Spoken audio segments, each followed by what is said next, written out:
that is my cue to start the show. Welcome to another edition of the Hard Rocket Sports Show, live from high atop Hard Rocket Sports Studios in the beautiful scenic Monroe, New Jersey. We are your 2-hour weekly get-together where we bring you all the biggest news from around the worlds of hard rock, heavy metal, and, of course, the wide world of sports. And, guys, girls, ladies, gentlemen, welcome to Hard Rocket Sports Thursday night, May the 7th, in the year of our good Lord, 2026. And I hope you guys have had a great week.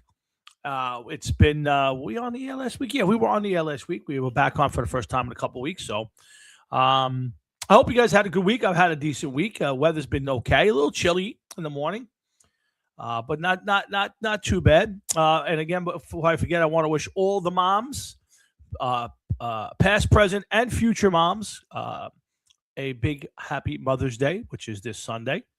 I want to wish you all a happy Mom's Day. And I hope you get to put your feet up and relax and enjoy your families. And if you're out there and you've got a special mom in your life, please treat her accordingly. There are only but so many Mom's Days in our lifetime. So do yourself a favor and enjoy each one of them. And enjoy your weekends. It's supposed to be, I think, a pretty nice weekend.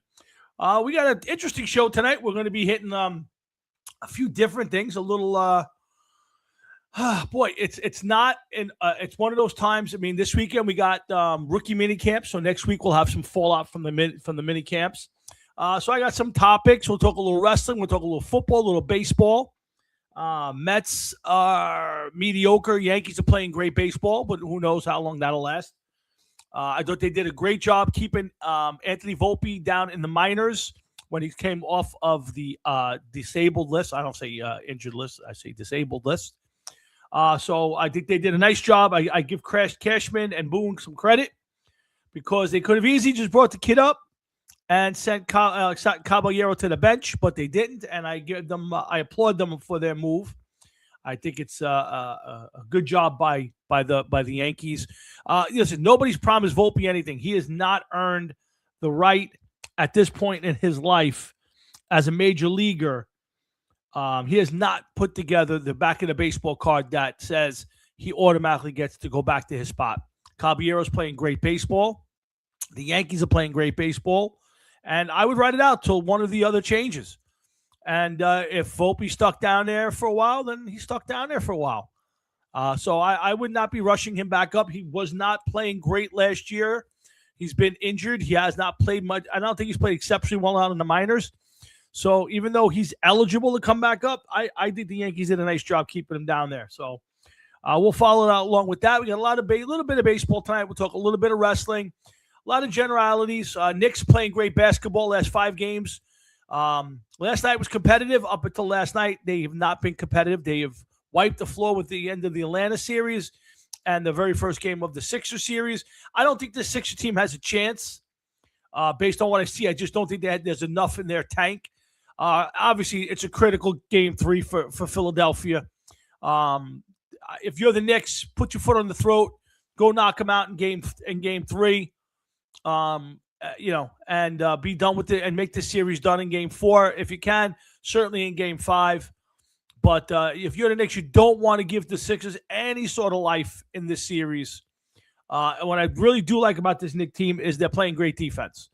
Finally, this team plays some defense. I've seen the best I've seen out of Karl-Anthony Towns since his time with the Knicks. He seems energetic, enthusiastic, staying away from stupid fouls, moving his feet, and you're getting offense from all over the place. Everybody, OG's been great. Brunson's been great. It's been a really good team effort, and it's championship caliber. I mean, this team can legitimately, if they play the way they played the last 4 or 5 games, this team can win a championship. Now, I'm not sure. From what everybody tells me, OKC is unbeatable. I have no idea. I have not watched enough. What I've seen so far of this Knicks team, it's championship caliber. Can they spin it around? We'll see very shortly. So, again, not a lot to talk about tonight. We'll do as much as we can. We may end it a little early. We'll do a couple of lists maybe, especially wrestling stuff. If you got something, throw it out there. If you want to talk about something, we'd love to hear from you.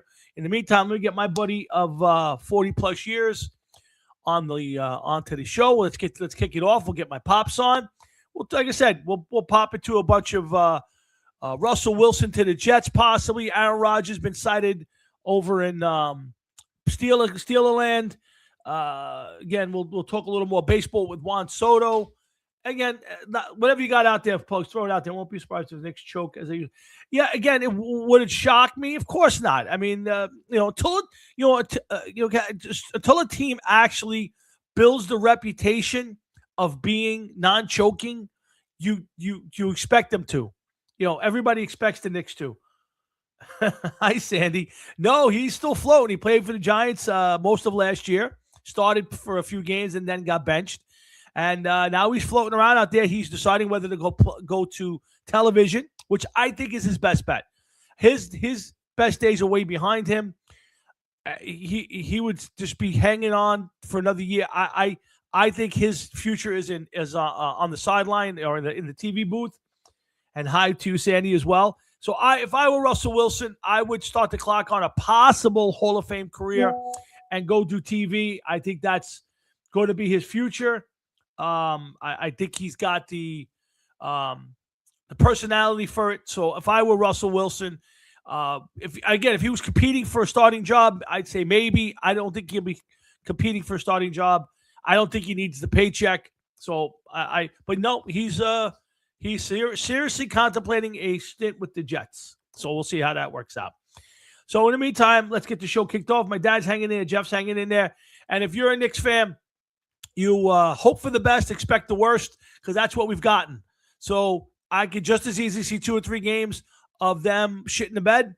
I hope not. The way they're playing, I don't think so. But, it's kind of like the Yankees. I know the Yankees are going to be good from, March to September. They'll win 90 games. They're going to make the playoffs. But until they win in October consistently, I have to assume they're going to choke. And that's kind of what you're getting out of the Knicks right now. So, but 5 games in a row, good basketball, good solid game last night from both teams. And the Knicks did a nice job eking that one out. He does have the charisma for TV. There's no doubt. He's definitely made for that genre. Now, whether there's so many different guys out there, Jameis Winston's going to be looking for a job. The changeover, we'll see. Maybe he winds up on one of the big networks. Maybe he winds up in a podcast. But I think his future for next year should be on the television side of the industry. So, and again, let's get Jeff on. Let's do a little show and stick around for all the fun. Thanks for tuning in, and let's get my buddy on if I can ever get here it is. What's up there, Hefe? What's up, man? What's going on? Not much, my friend. Not much, my friend. Let's kick it off the way we always do. Jeff, how was your week? Another one down. Brings me that much closer. What's going on? You got too many weeks to be counting it down at this point. Don't worry about what I'm doing over here. All right, that's fine. So, Jeff, it's an interesting time for us. We're starting to get a little bit of rookie mini camps for football. The draft is in the rearview mirror. Free agency is in the rearview mirror. It's you got you have OTAs. You got mini camps coming. June's around the corner, and then there's no football. So it's an interesting time. It's kind of the unofficial end of last season. Would you agree?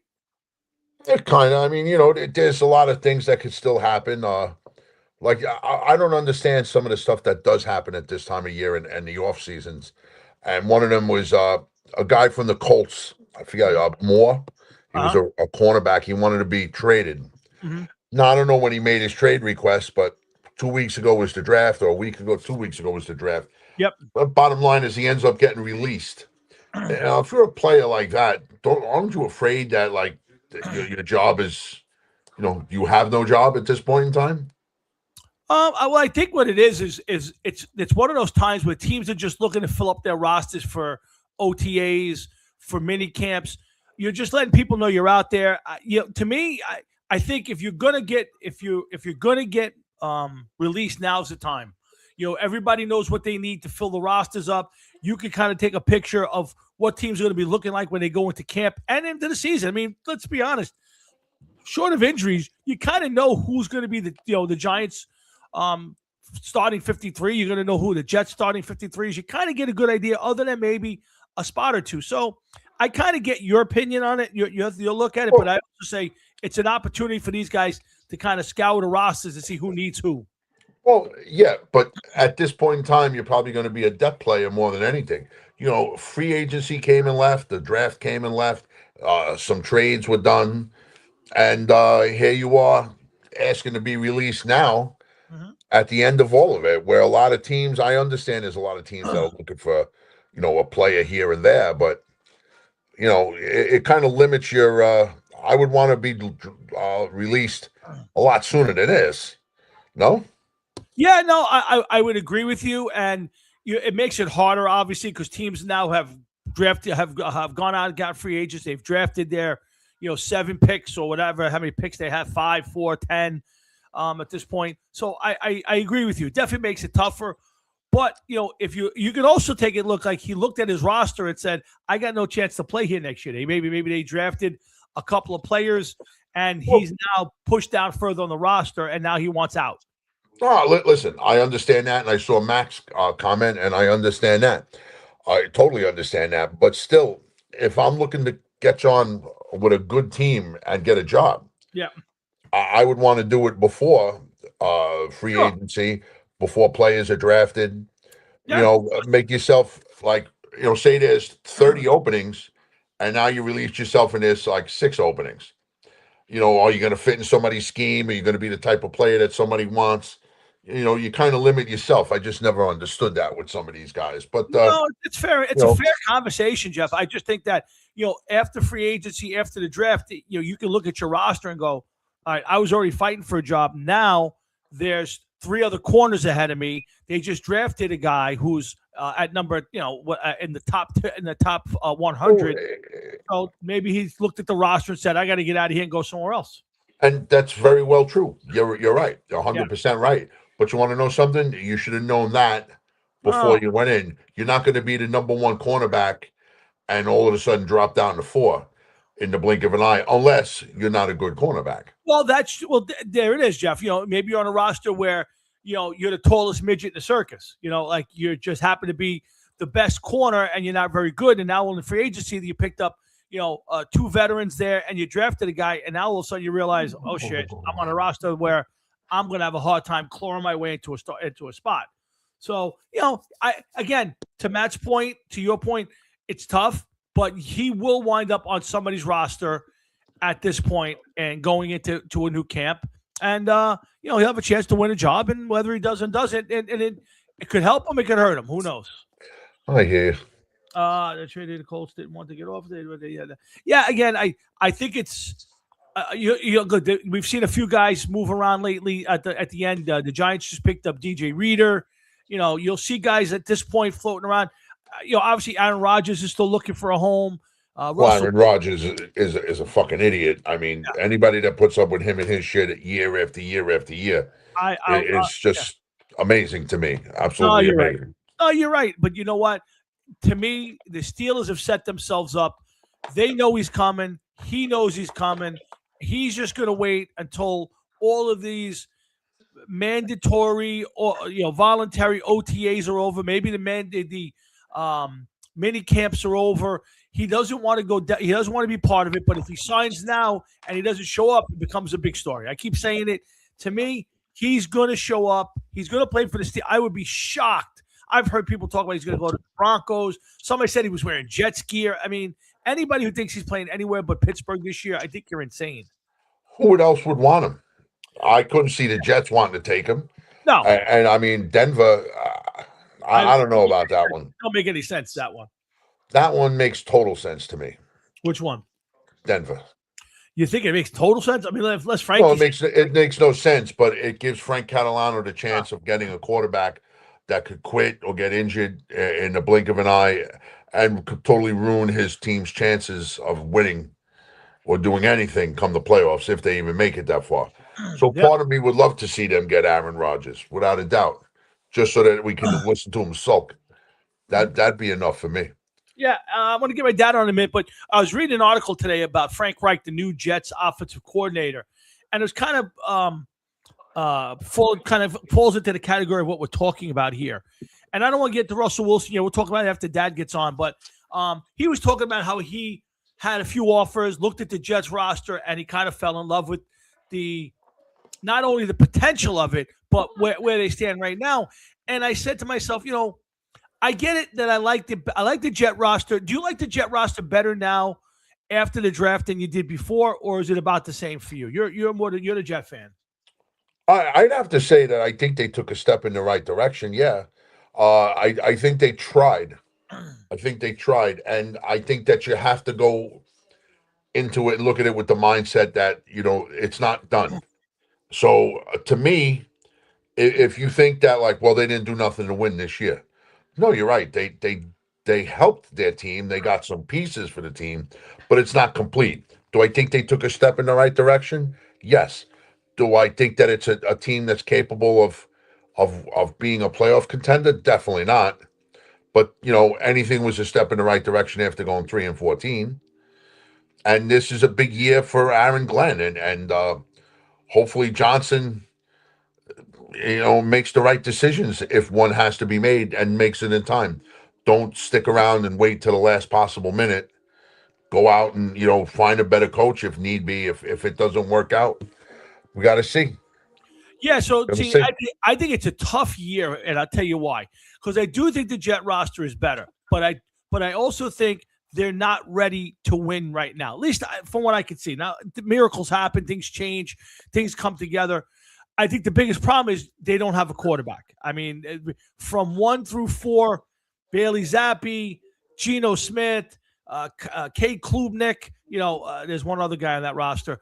The Jets, without Russell Wilson, don't have a quarterback. So I think they're set up for failure. Now, the question becomes, how does Woody Johnson decide if it's the roster's not ready, the coaching staff's not ready, it was the quarterback? Like, how does he go back at the end of this year and look at this and say, I got to cut ties and start all over again with a new coach, new GM, maybe one or the other?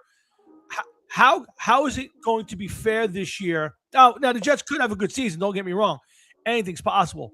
But if the Jets are 4-13, 5-12, how do you, if you're Woody Johnson or Jeff as a Jets fan, how do you go back and look at this through the lens of, should I keep it together thinking it's ready to go? Is it based on close losses? Is it based on production from the team? Like, how would you break it down at the end of the year? Well, I mean, honestly, I would have to say, wins and losses are important, of course. We all know that. But to me, it would be more, is this a team that was hanging in games in the fourth quarter? Were they blown out before halftime? Geno Smith has a 17-game career with the Jets right now. Right. I don't see him being there for 2027. But listen, if he was to play halfway decent and you want to keep him as a bridge quarterback, and because they kept Glenn and they said, well, he knows the system and everything, I could see that. But you have to know that if they draft a quarterback next year in the draft, 2027, that should be the quarterback of the future. That it's just a matter of time before that guy gets on the field. But I hope they don't rush him onto the field, whoever it may be. But listen, is it what constitutes, like when we talked about Jacob deGrom and a few other guys when they won certain awards like the Cy Young, and they're like, well, it's not about wins and losses, it's about how we played. Well, it's going to be the same for the Jets this year. It's going to be how they played. Is their season going to be over before October? That would be a strong indication. If Geno Smith can't do it, I'm not saying he's going to win the MVP. Please don't think that. But if he has a semi-decent year and he helps move the team along, and they can't be any worse than they were last year. Let's put it that way. Well, I think you're right. I think the problem for the Jets was the last 5 or 6 games, they basically quit on their team. They just stopped playing football. And I think that hurts Glenn. And if you get a little bit of that same thing this year, he won't survive. If they're competitive but lose, and we know how that is, you're in the fourth quarter, you're playing well, all of a sudden you lose by a quirky field goal or a late touchdown, or the other teams are just a little bit better. I think he's got a chance. The problem I think for the Jets is, and I don't think we've spent enough time on it, I think the thing that's killed the Jets and Mayfield for the next couple of years, even with the drafting of a quarterback next year, was the drafting of Zach Wilson. I think Zach Wilson has set this team back because you might put some talent around it, but the Jets at this moment still don't have the quarterback of the future anywhere near their roster. Well, that would be they would draft it next year in 2027, Right, like we've been saying. Right, but now that guy comes in. Now you're almost forcing him to get on the field too soon. So No, not necessarily. It depends on just how Geno. Let's just use Geno Smith is, because I don't want no part of Russell Wilson. I agree. But Geno Smith is on the team, and he's still young enough to get a year or two out of. If Russell Wilson, Geno Smith at the end of the year throws for 3,000 yards to 3,500 yards with 24 touchdowns and 12 interceptions, and the Jets went 7 and 12 or whatever, 7 and 10. I would say, okay, they're taking a step in the right direction. If their defense was, heads and tails above what they were last year, I would be happy with that. There's a lot to factor in. Is Breece Hall going to last a whole season? Is Garrett Wilson going to come back? Is he going to be disgruntled?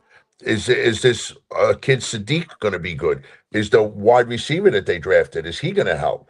There's a lot to see, and there's going to be a lot of rookies and there's going to be a lot of growing pains, without a doubt. Yeah, but if it's a step in the right direction, then yeah, let it go, man. Yeah, see, I think that's the key, is the fact that Geno Smith was not good last year, probably wasn't good the year before. So we're almost hoping, yes, as a Jet, if you're a Jet fan, you're hoping Geno Smith kind of revives his career a little bit here and can go the next 2 years. And I agree with you, Matt, but maybe Mac Jones wasn't available. Maybe Marcus Mariota. There was no. San Francisco said from the beginning Mac Jones wasn't available. Yeah. And why are you going to throw draft capital at him? Right, now that's the question. He played in New England, and New England let him go. He this wasn't somebody that was lighting the league on fire but it could be a situation kind of like the Sam Darnold thing, or even Geno Smith after the Jets. So let me kind of revive your career a little bit. Well, here we go. You ready? Let me stomp all over this before everybody gets out of fucking hand. Okay, this is the New York Jets. Please, both of you, tell me who was the last quarterback that the Jets drafted, nurtured, or whatever, or turned into a star. I'll sit here and wait all fucking night, because there isn't one. Okay? So no matter what you say, and no matter who you're talking about, this is the New York Jets. No, I agree, but they've never had anybody where they said their quarterback brought him to the next level, or this guy played here, he comes to the Jets, he's up here now. It's not happening. It's been a long time. Now, again, it's been forever since I agree with you, but if I was gonna, if I could have gotten the quarterback of my choice, would have been Mac Jones. Now, again, he might not have been available. I don't know if he was available. He's still on San Francisco. He's still on San Francisco. Now, again, would I have given up huge draft capital? No, I would not have given up huge draft capital to get Mac Jones, because there's no guarantee Mac Jones comes to the Jets, to your point, and turns into the next Sam Darnold. Pat Ryan. This guy's such a pecker. Pat Ryan. And Frank Catalano. So yeah, I don't. And by the way, Frankie X, he said you were talking about Motley Crue with his cousin. You want to explain that? Out of the Catalano family. Yeah. Okay. I was introduced to a one that does electrical work. Okay. He may be the coolest Catalano I ever met in my life. Okay. The absolute coolest one. Not only did he do my electrical work for me, right, did a great job. Then he turns around and he tells me that he thinks Motley Crue's a joke. But the second biggest joke, the first one being Kiss. Really? He said that? And he said the Mets related? The Mets suck. Terrell Davis, or whatever his name is, it doesn't deserve the jacket. And that Bo Nix is overrated. That ought to start some problems. Wow, that's a tremendous piece of the family right there. Yes, I love him. He's coming over for dinner. We already like him better this Sunday. We already like him better than Frankie. You know what? I'll be honest with you. I don't know if I could give up on Frankie like that, man. No, we couldn't ever do it. No way. No way. He's here. He's like New Kids on the Block. Yeah, I think he said that too. I think he had a tattoo on his neck.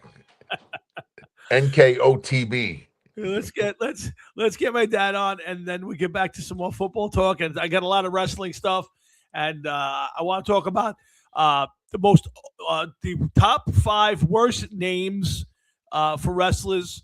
And of course, I want to go back. I think we've done it before, but I kind of tweaked my list. Top 5 big name wrestlers who are really terrible wrestlers. So I want to get that in there tonight. We'll talk about Iron Maiden a little bit tonight. I know tonight is the opening of the Burning Ambition, the 50-year documentary of Iron Maiden. We'll talk a little bit about Maiden not performing at the Hall of Fame, the Rock and Roll Hall of Fame event. So we'll do that. Let's get to my dad. We'll come on back. Thanks for tuning in. Jeff and Tom here every Thursday night from 7 to whenever we finish up. Hang on. Let's get my pop song. So I can get my computer to work here. Let's see. There we go. What's up, Pop? What you got on your mind this week? What's up, guys? How you doing? Good, Dad. What's going on? How are What's you, up, Mr. Jeff? Porter? How you doing? Good. I was watching a game last night, and I gotta say that's one of the dirtiest games I ever saw played. There was You're talking about the Nick game? Nick game. Yeah. More elbows, more walking. Like these guys must have walked 20 miles yesterday. They were walking all over the place. Yeah, you know that both teams do bad. it. Both teams do it. The league just will not call travel any longer. It's just one of those things that they don't care about. They're gonna wind up one of these days with a brawl. Well, yeah, You're throwing elbows, and guys are going up, and the referees. Holy shit! What, they got 3 of them now? yes. And they were better off with 2. Yeah, listen, they're going to let them play. These teams really don't like each other. I know Embiid didn't play last night, but he's essentially a dirty player. The Knicks don't like him. They have a bad history against each other. And I don't mind the physical play. I don't like the elbows, but I don't mind physical basketball. I think that's part of it. You want to come down the lane, you're going to pay the price for it. You're going to go up for a layup or a dunk. I want to challenge you. I have no problem with that. I'm not a big fan of elbows. The traveling, it ain't never going to get called. I've watched guys. It's amazing. You can sit there, you hear the crowd roar, and the referee's just turning a blind eye to it. So I don't know how to get past that. Because it's all about offense. Yes, it's all about offense. The whole thing that everybody wants to see is 140 to 138 game by the time it's all said and done. Oh, you're right. You're right. And anything less is a snooze fest. You know it, and it's a shame. And it's all sports. It's not just it's not just basketball, football, hockey. Everybody wants to see goals and runs and touchdowns and 3-pointers. Nobody wants defense anymore. I still am old school, and I love a good defensive battle. And you can have a defensive battle with some good scoring in it. You don't have to score 70 to 50 in a basketball game. To be a good defensive game, you can score 100 points and still play good defense. But last night's game was good defense at the end. I mean, that's a 108, 103 game, whatever, 108, 102. That was a good basketball game. That's why they won. They won on defense. Yes, and they played great defense the last 5 games. And Jeff, I have to commend you. Your analogy of the Jets was pretty much the way I thought too. That they're going in the right direction. They're not there yet. But they got to get a quarterback and stop taking them and putting them right into the game. These kids don't know what they're doing. No, they don't. They don't. But they need somebody. They need somebody to nurture the quarterback. Anybody could draft a quarterback. You need somebody to take them to the next level, help them, and to help develop their game. And they don't have that. That's what they don't have. Here's hoping that Frank Reich could, at least get them going in the right way, the right direction. Yeah, absolutely, 100%. And I do think that if ownership is patient, I do think that there's something here. Now, I'm curious to see how Aaron Glenn's going to be calling defensive plays this year. He did a decent job in Detroit. I don't know if he can work that magic here, but I think Frank Reich's a good offensive coordinator. He's a good offensive mind. He's got some ability. Again, I think the biggest problem they have is the quarterback spot. If Geno plays the way Geno played last year, the Jets have no shot of being any good. So it's going to be an interesting season this year for the Jets and the Giants. But for the Jets, the Giants, at least you can go in there saying they've got their quarterback, they've got their coach. Whether it's successful or not, I have no idea. It's still a long way from there. But I think the Jet building blocks, you got two good tackles. I think the offensive line is going to be better this year. I think you got two good running backs. We'll see what the receiving core looks like other than Garrett Wilson. As I got to be honest, today, Jeff, I don't think Garrett Wilson's a number one receiver. He might be sometime. He might get a guy next to him and maybe a quarterback that turns him into that. But to this point, I don't think he's played as a number one receiver. It's hard to disagree, but a lot of that you have to pin on quarterback play. Correct. I agree. You know what I mean?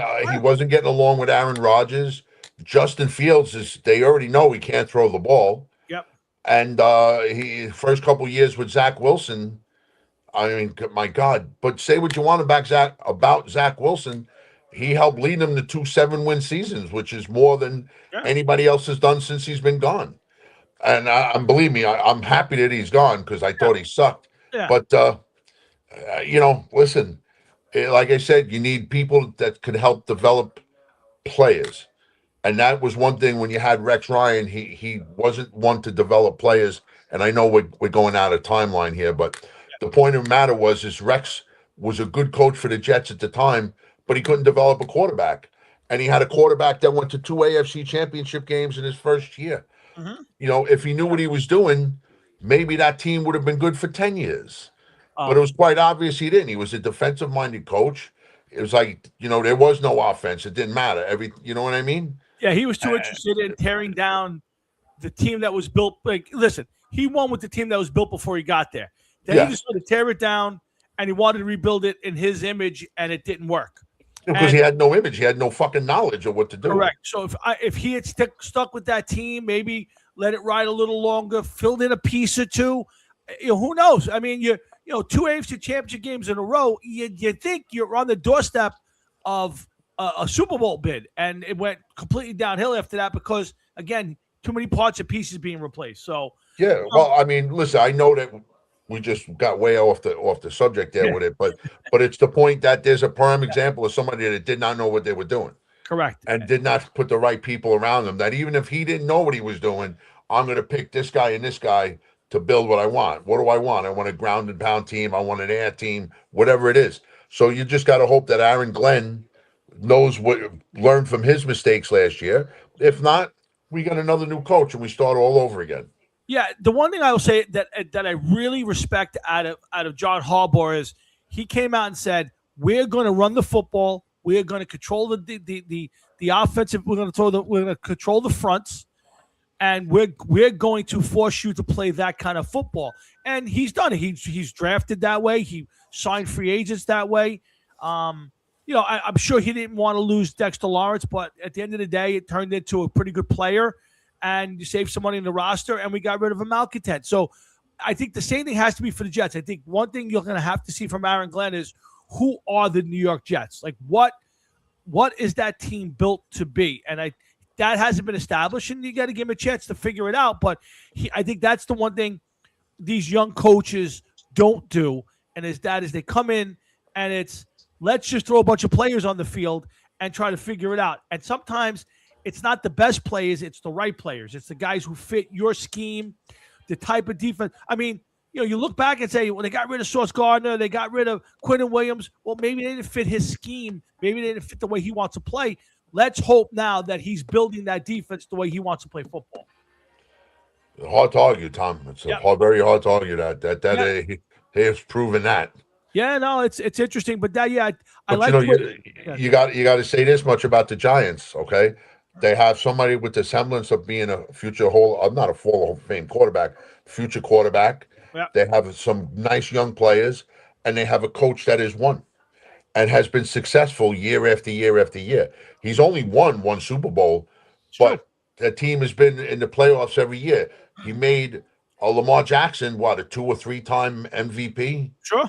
You know what I mean? So his record speaks for itself. He knows what to do. He could get going in the right direction or surround himself with the people that could help him get to where he wants to be. Yeah, I think that's the part to me is it's first before you start we talking about the Giants or the Jets winning Super Bowls or making playoffs, it's about being consistent every year. It's every year coming out of the box and having that ability to say, all right, this is a 10-win team. Can they win 12? Can they make a playoff run? We haven't had a team either side where you could say for 3, 4, 5, or 7 years, this team should be in contention. And that's a big problem. And the one thing you can say about John Harbaugh is, for the most part, his teams came out of the box every year with a lot of people saying, all right, they may be the best team in their division, it may be the best team in their league. And sometimes they lived up to it, sometimes they didn't. The problem is, the Giants and Jets are never in that conversation. And now maybe we're headed that way. We'll see. And we'll see. But, you got to remember one thing, too. When Harbaugh was over there in Baltimore, okay, he was basically only putting up with the Steelers for the most part. The Browns were never a part of the equation. Yeah. And the Bengals have been getting better, yes, as of late, once Burrow got there. But, he still had some success before that was a 3-team division. Yeah. I mean, Cleveland may be, oh my God, maybe years before Cleveland does anything. Oof, yeah. And again, I think to a certain extent, the Cincinnati Bengals and Joe Burrow might be the most overrated team in football. We give them a lot of leeway every year because of Burrow, because of their receiving core, but they have not lived up to that. I mean, think about how average the Steelers have been, and they can't seem to jump the Steelers every year. Oh, yeah. Listen, hard to disagree. Burrow's been hurt twice. Yeah. Okay, and it just seems as though like that team, there's always something not right. Something's missing. 100%. But with that, just between Burrow and that receiver. Yeah. I mean, come on, they should be on phenomenal. Well, again, and that's kind of the problem for me with them is it's always talk about should be, and it's not. They're not. That should be a team that basically has wrestled that division away from everybody for the last 5. They got the best quarterback in the division. I don't care about you could keep Lamar Jackson, but you got the best quarterback in that division. You got probably the best receiver in that division, and maybe the best receiving core, and a pretty decent defense. Or you should have had a better defense. And every year you're finishing second or third. So but that's kudos to Mike Tomlin and kudos to John Harbaugh that they're able to kind of maintain that stranglehold on the division. So, but to Matt's point, yes, Matt, I do think the Giants have the potential to be have one of the better rosters and have improved probably the most that I could see. But again, until you put it on the field, they may be a couple years away. I think it's all about, obviously how much better the other teams in the division got. And Jackson Dart, if he stays healthy and plays up to his potential that we saw last year, I think the Giants will be a better team. What that means in wins and losses and playoff appearances remains to be seen. The Jets, I think the problem, and Jeff hit it on the head, it's all about Geno Smith. If Geno Smith takes at least just resembles an NFL quarterback, I think the Jets could be much better than they were last year. If he doesn't, then I'm not sure where the Jets wind up. Well, so I know where they're going to be, not in a good way. Yeah. But you have to remember this one thing, and this is one thing. I'm in a couple Jet forums on Facebook and everything else, and some of these maniacs actually think that Geno's going to have a great year. It's going to be like the Seahawks 3 years ago, and it's like, first of all, the guy's older. Second of all, you have no idea what he's going to be. You could get him from the last 2 years, and it has to be known, minimum 17 games. If he goes in the right direction and he plays and he can steer his team the right way and help a quarterback, then I can see them keeping him another year. But if not, 17 games, thank you, sir, goodbye, and that's it. You got to go. Yeah, and again, you still hope. Now you're still hoping that the right guy falls into your lap for a draft pick next year, and now you're finding the next backup guy, veteran, to put in front of him so he doesn't have to play. So it's a terrible cycle. Now, again, maybe they stumble onto their Jackson Dart, who comes out the box and at least is a professional quarterback. And anything's possible. To me, if you ask me, last year, let's say the year before, who's going to be the better quarterback, Arch Manning or Jackson Dart? I'd tell you Arch Manning in a heartbeat. But now I'm not 100% sure. But who knows? Now maybe Arch Manning becomes that guy, or one of these other kids that are coming out, the kid from Texas Tech. there's some quarterbacks come out that have a good chance of at least being professional quarterbacks. Now, can they do it right off the box? Who knows? Situations, all that. But Dad, to your point, the Knicks. I'm looking forward to. I think they come back on Saturday night, right? I think it's Saturday night. Friday. Okay. So looking forward to the Knicks, and hopefully, we get a little bit of run out of them for a championship. It'd be nice to get a championship around here for the Knicks. It's we always talk about the Rangers in 54 years. The Knicks are right on the cusp. They're 53 this year. 53 years since their last championship, Dad. So I remember that. Yeah, I know you do. So I mean, it would be. I see Clyde sitting in the front row every game. He's 81 years old. Yeah, he still looks good. A lot of Looks like he can still play. Yeah. But, what the funny part about Clyde is, to me, at this point, based on a career, he's still the greatest Knick player of all time. Yeah, I agree with you. Yeah, I mean, I love Ewing, but no championships. Clyde's got 2, and he was, to me, again, I didn't see him play in those eras, but he's top 2 on that team for that span. He's second best. That whole team was just perfect for each other. Correct. But he was a great player. There was nobody was in high scoring. Yeah. The only Knick that had anything was Clyde. He had assists. He had 6, 7 steals. Yeah, and he was a big steals guy. So to be sitting there 50 years after his last championship, 81 years old, and still considered the greatest Knick of all time. Nothing wrong with that. But it's a little bit of a failure on the Knicks and the last half a century. All right, guys, I'm going to let you go. I'll see you on Saturday. See you Saturday, Tom. Take care, Jeff. Wish your wife and your mother happy Mother's Day from us. I will. Thank you. I will let them know. Okay. All right, Pops. Talk to you later on. That's my dad. He checks in every week with us. Love having him on. Made up a couple words along the way. Knowledge-y or something. Listen, leave him alone. Leave him alone. That's it. I still remember, I don't care if he lives to be 109,000 years old. He's still the man that used to come out of the room with the denim shorts on, with no shirt, with the big fucking black mustache, and everything would just stop when he came in. Hello, Mr. Florio. How are you today? That's how. And I remember, I think it was Paul or Joey. I think it might have been Paul. Your parents were at one of the benefits we were doing. And your father came up to us and we were like, "How you doing, Mr. Florio?" And he's like, "You could call me Rich and my wife Carol." And both of us were like, "Nah, that's not how it is. That you are Mr. Florio. That's all there is to that." Matt, wish your that's mom not going to change. Wish your mom and everybody in Florida and the rest of your family, please, a happy Mother's Day as well. Safe travels down to Florida. Enjoy yourself.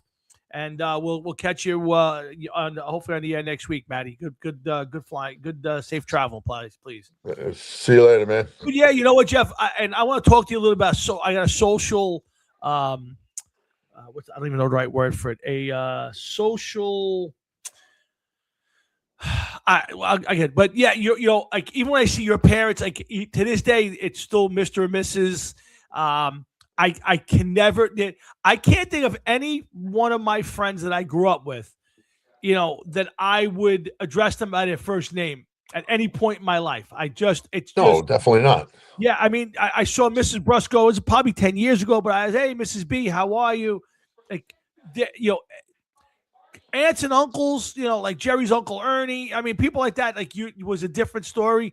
But when it came to like your parents or Paul's mom or, Ronnie Mormino's mom, and some other people, it was just it couldn't. Mr. and Mrs. Gansas, I could never have addressed them by their first names. It just was. Of course not. I don't even know Paul's mother's first name as it was. Did you? Sure, Bertha. Oh shit, that's right. Bertha. Yes, that's very Bertha. Bertha. Yes. My goodness me. Yes. So, but again, I tend to. That was actually a used name? Yes. Evidently. Yes. So, but yeah, I mean, to this point in my life, if I ran to your mom and dad in a store, and I've done it in the past, I've run into your mom when she was still working, at the that store in Freehold, I think it was. Furniture store? Yeah, the furniture store. I ran to a couple times, and they were like, "Hey, Mrs. Tomlinski, how are you? How Mrs. T?" You know, I all the time she'll say, "Oh, you know, my birthday to my husband. Happy birthday, Mr. T." I just refuse to Well, ever. I see it. I see it. So we that's just That's- something. But I have a social thing for you. So I have a pet peeve in life. I don't have many, but I got one. So if I'm walking out of a store, right, or even into a store, and somebody's coming in after me or before me, all right. So think of like you're walking in and you grab the door and you open it for the person coming in behind you. I have a pet peeve. If I'm the person coming in or leaving, whatever, and they walk through the door without touching the door to hold it, to take it from me, that bothers the crap out of me. You get that?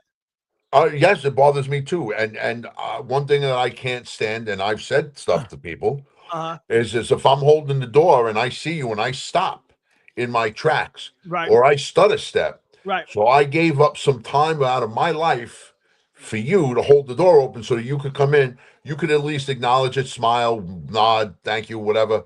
Yeah. You don't have to say, "Hey, man, what's your name? Thank you, bud. That was really cool of you. So I Yeah. appreciate it." Just like, "Hey, thank you." Okay. So I'll just be like, "Yo, you're welcome." You know, and sometimes they look and oh, I'm sorry. But I know exactly what you're talking about. And to be honest with you, you know what I do now? What? Fuck them.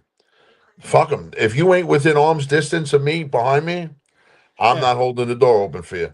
I'll hold the door. If I saw you coming from across Yankee Stadium, I'd hold the door open for you. Right. I may let it close, but I'll be there to open it up when you're there. My Right. wife is coming, or my daughter, or my parents, or something like that. I hold the door open for them. Some other family members, I would hold the door open for them. But as far as like just people in general, if you're not within arm's length, I'm not holding the door open because nobody would do it for you. Yeah, and it irks me too. I've done it, but I will hold the door. But to when the first Yeah, person that too. when the first person comes, I expect them to take the door from me, basically. Like you're walking in and then you're holding it for the person behind you. Like I shouldn't have to hold the door for 5 people. Agreed. But I don't like the person who I hold the door from and they walk straight through without grabbing the door. Like I shouldn't have to hold the door for your ass to walk all the way through. It just, I don't know why. Or they're like this, and they just continue. They're on true. their phone and they just walk right through. Yeah, that irks me. And the person who's got to cross right in front of my car as the light turns green. These are all understandable things. It happened to me today. I was sitting at a light, Jersey City, and I see the light about to change, and I see these 3 young girls get out of a car. The mother must have been dropping them off, and they're walking across the street, and they're taking their time, and the light changes just as they're getting about a second from in front of my car, and now I can't go because I think they're going to keep going. They stop, and now they're waving back to the mother and blowing kisses. And they're in the middle. And so I'm trying not to beep and be a dick, but now I'm like, are you going or you're not going? And they just decided to start walking across, and they couldn't have taken more time. And that is the second thing. There's your first mistake being Jersey City. It really, I can't argue that point, but it's that. But the first one, it happens to be I go to Wawa up the street from my house, usually every day, usually either before work or after work. I grab a newspaper. I might grab something to drink on the way to work.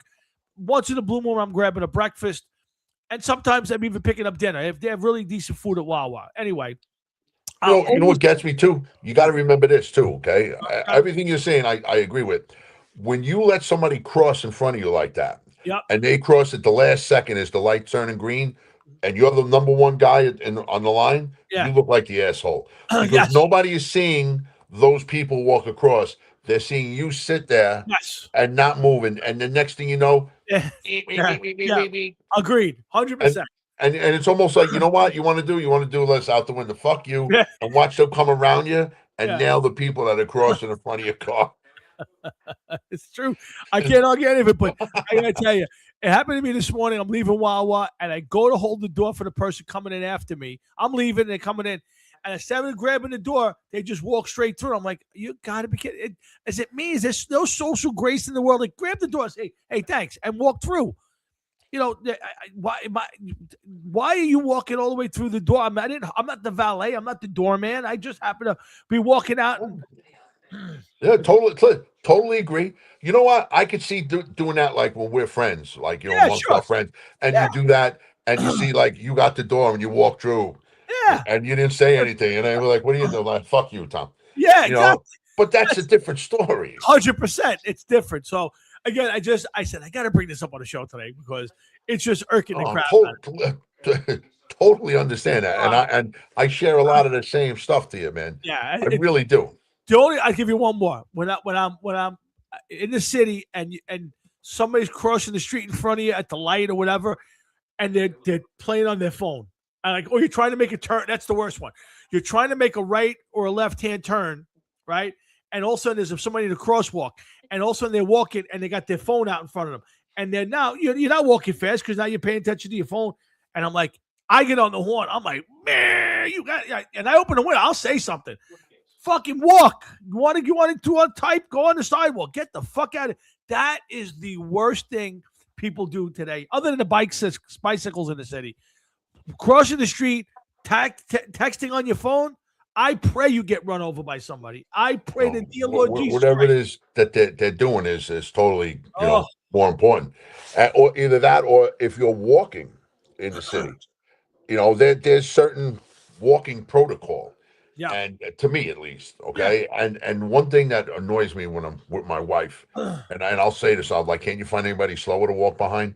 She will find who, I don't know what they're doing, sightseeing on the phone. They don't give a shit. They're lost. They don't know what's going on. They have Alzheimer's, and it's like they can't walk any slower. We'll find them, and we'll walk behind them. I'm like, come on, we got to go around them. I said, we're never going to get there. I can't. Yeah, my wife tells me, she says you have city speed. She says, can't we just walk? I can't. I cannot walk behind somebody who's dawdling in front of me. I got to be in front of you. I walk my pace. Keep up or don't keep up. I can't stand walking behind somebody who's not walking at the proper speed. Let's say you're in the city, right? And you're up in the city and you're thinking to yourself, well, no matter what it is, not important. I want to get this. And I know that I can get it in the city. Okay. But I got to get to a certain store. Doesn't now your walk and your commute to the store even become more urgent because you're like, I'm stuck behind this jerk off. Yes. There's going to be one of these items in the store. Somebody else is going to snatch it before I get in there. 100%. And then I'm going to be fucked. And then my whole entire month is going to be ruined. Never mind 100%. Day or the night. 100%. 100%. Yeah, so then you're like, I don't do a lot of like window shopping or browsing. Like if I go to a store, I pretty much know what I'm looking for. I might not know the specific, but I got a pretty good idea. So when I'm headed someplace, you're in the neighborhood of what you want. Yeah, and I know where I'm going. I know where I'm so I am getting there because yes, I have this thought in my head that I'm going to get there, and the last one's going to go out on the guy right in front of me. I do the same thing at the bank. If I pull up at the bank and I see somebody else pulling in, I am rushing to get in before that person because that's the guy who's going to be there cashing in 10,000 pennies. Like that, yep. I have to get in before that human being. And I don't care if I run over the little old lady in her wheelchair to get there. I don't want to be the guy waiting because I've had it happen to me. I can't tell you how many times I've gone to the bank to make a deposit and the person in front of me, there's one person in front of me and they have 72 separate deposits to be made. Yeah, I can't figure that out either. And you want to shoot, and you think that person will look back and go, what do you got? One, jump right in front of me. And they don't. And they'll sit there talking to the kid, to the teller. And I'm like, oh my God, I want to kill myself. Oh my God. Yep. I went in the bank the other day and there was two people. One that was like, and it was an older woman too. So what are you going to say to her? What are you going to say to her? It might have been her life savings that she was around. Listen, we're older now too. Don't forget. Yeah, but this was older than us. Like this was like borderline. This person probably is back in the house by 2:30 tops. They're eating dinner 3:30, 4 o'clock. They're in bed watching Jeopardy. Once Jeopardy's over, they go right into bed. I got you. A big Friday night for them is to be up by 8:15. Got it. Like that old. Understood. Well, but just like you said, You know, when you go online, they have 17,000 things. Oh, I got a bottle of soda. And they look yeah, at you and like smile, like, I let got me, you. how Yeah, about I give you the money for this and let me get the fuck out of here? yeah, Keep the exactly. change. Yeah, yeah. No, I'm a big social grace guy. Like if I go food shopping and I got a full cart and the guy behind me has three things, I'm letting them go. You know, if I go into a store and I'm going to order a sandwich and somebody's going to pay is buying a soda and a bag of chips, go ahead in front of me. I'm very thoughtful of the people around me. I don't know why. Maybe it's just the way I was raised, but I am very thoughtful to take a look and say, can I let somebody else slide? Because I would hope they would do it. Somebody would do it for me, and it never happens to me. It Well, never ever happens. I got to be honest with you. Um, Okay, I will never, ever. I can have 3,000 items, and you can have one. You know, it I won't- made it to the line before me. It's not my problem that you decided to get on the line behind me. That's not my problem. I Okay, understand. I but understand. but I will take advantage of that if you let me go ahead of you. Okay, but because too many times in life Uh huh. has other things happen where it would be like this guy could be really cool and let me just pay for this pack of gum and then I can go on my way. You know what I mean? Yeah, yeah, yeah, yeah, But yeah. no, no. But yeah, listen, it is what it is. It certainly is. All right, so I want to talk a little wrestling now. Let's get a little wrestling in. But did we talk about the Hulk Hogan documentary last week? Did we talk about it on the show? I think you mentioned it, but we did not talk about it. No. Okay, so I finished watching it, and I have to tell you, if you have the ability, it's on Netflix. It's free if you have Netflix. It is absolutely fantastic. I mean, one, you get to hear a couple of good stories. There's a lot of people talking about it. And it's obviously very, it's very far and few between that you find a wrestler whose life wasn't sad. You know, like you just don't find these guys who've had this great life. Now you think Hulk Hogan, he had a ton of money, he got private planes. He's the Babe Ruth of wrestling. And then you see at the end, like his daughter hates him. The ex-wife left him. He's got 3 marriages. The guy's had like 20 back surgeries. Like just a miserable. The kid, his son, almost killed a friend of his. He got sued. He had to gun it. I mean, it's a very sad thing to watch, but it was a really powerful documentary. It was really, I highly recommend it. If I would tell you, Jeff, if you're not a Hulk Hogan fan, it's not necessarily going to make you a Hulk Hogan fan, but I think it'll make you appreciate who he was, and it will give you an understanding of how tough his life actually was. Well, I'll have to see if I even remember after we leave the show to even go watch it or remember ask my wife to set me up with it. I will say this much, okay? I used to love Hulk Hogan when I was into wrestling, Right. and especially when Hulk was wrestling. Sure. Okay, and then you heard all of the stories about him after the fact, Right. and then you're like, you know what? He wasn't the guy that everybody had the opinion of. He Correct. wasn't the real American. He wasn't this. He wasn't that. He was a diva. He was, and it's at least that's what I got out of it. And there was a story with the Undertaker where the Undertaker gave him a tombstone pile driver, Broke his and neck. his head never fucking hit the floor because he said, "I got you. I'll take care of you. Don't worry Yeah. about it." And Hogan was like, "Oh man, my neck, brother, my neck." Meanwhile, he was like, he goes, Undertaker said it took me like 3 days to get a copy of it. I watched it, and I'm like, this guy's. I thought so. His head never hit the ground, and he just bitched because the move was used on him and Right. because of who he was. And Undertaker was like, "I just killed the golden goose. That's it. I'm done. Yeah. I'll be wrestling independence, living out of my car the rest of my life." And that's kind of what he had about him. And then the steroid scandal and everything else, it kind of turned me sour to the Hulk. And I just never looked at him the same way again. And I kind of wish that I didn't know all of that sometimes, you know? Well, again, I think a lot of it gets explained. I mean, listen, he's a guy who no doubt was, you know, I think his attitude, especially early on, was, "Hey, I've created this, and I should have final say in everything." And I think there's a lot of truth to the fact of what you said about he wouldn't put guys over. There was a lot of issues that way. But I think for that guy, I think at some point in his life, he realized, hey, I'm a dick and I need to not be a dick. And I have a lot of respect for people who can look at themselves in the mirror and go, boy, why would I act like that?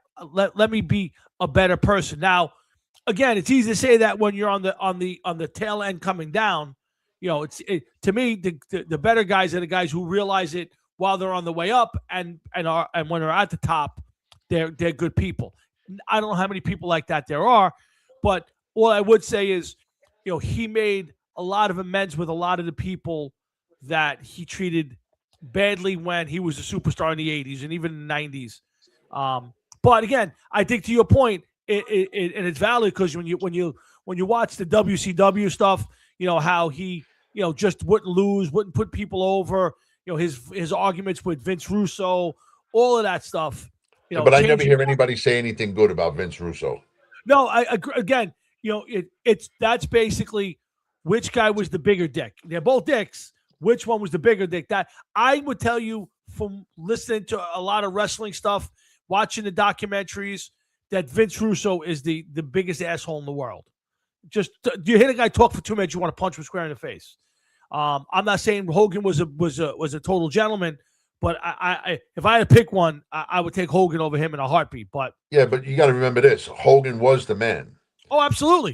Vince Russo was also the man, but Vince Russo was the man behind the scenes. Correct. Hulk Hogan was the one making all of this work. If Hogan turned around and said to say the Iron Sheik and said, "Listen, I'm supposed to win tonight. This is what you're going to do. This is what I'm going to do. You're walking out with the fucking belt. Fuck them." Yeah. He could have done that, Yep. you know, and I'm just using that as an example. That could have been anything at any time. Just like with Andre, when Andre said to him, "Don't worry about it. We got this." And Andre wouldn't tell him, made him sweat it out. Yeah. Right to the end. Yeah, sure. Yeah. So, you know, when it comes to this stuff, to these guys, the wrestler, to me, would be the more important guy. So I could see the wrestler actually he's the rock star, man. He is the man. Well, and he had in his contract, Hogan, was he had creative control over everything he did and most of WCW. So when Vince Russo came over, he wanted to kind of wrestle that away from Hogan. And Hogan's like, I'm not giving you that. It took me forever to get it. I got it. And you're not getting it back from me. And that goes back to the whole, you know, what is it they call it, the power poke? You ever see that match with him and Kevin Nash? Yes. And he taps him and Nash goes down, he covers him, and it's over. Like, that was a big controversy. That wasn't supposed to happen that way. And then Vince Russo comes out after, and nobody knows to this day, was it part of it that he blasted Hogan, that he did that? You know, he says he wasn't joking. It was for real. You know, who knows?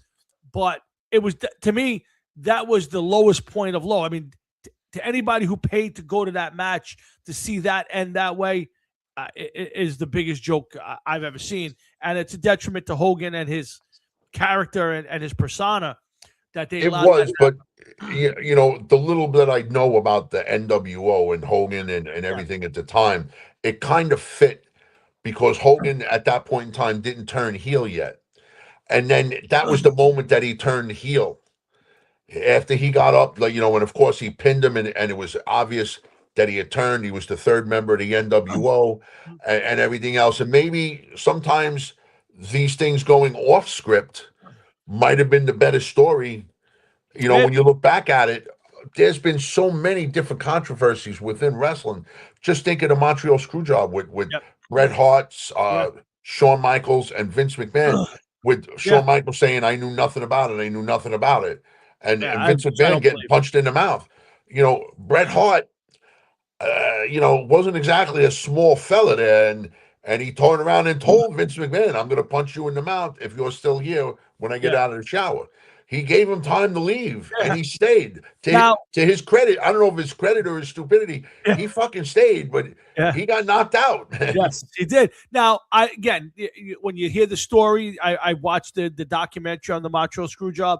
You know, he was leaving to go to WCW. Vince told him you got to give up the belt before you go. You can't take the belt with you. And he said, I'm not going to because we're doing it in Canada. And, Vince said, you kind of got to do this your last match. And he refused to do it. And, do I believe that Shawn Michaels didn't? No. I think Shawn Michaels knew every bit of Of what course, was gonna because it happen. came out later on that Shawn Michaels knew about it. I DVR'd it, Frankie. I haven't watched it yet, but I have DVR'd. I DVR all that wrestling stuff that comes on. There's a documentary came out. They do the WWE now has all these different shows. They go out and find lost treasures, and they have. Tom, I got to take a leak real quick. I'm sorry. Oh yeah, Frankie.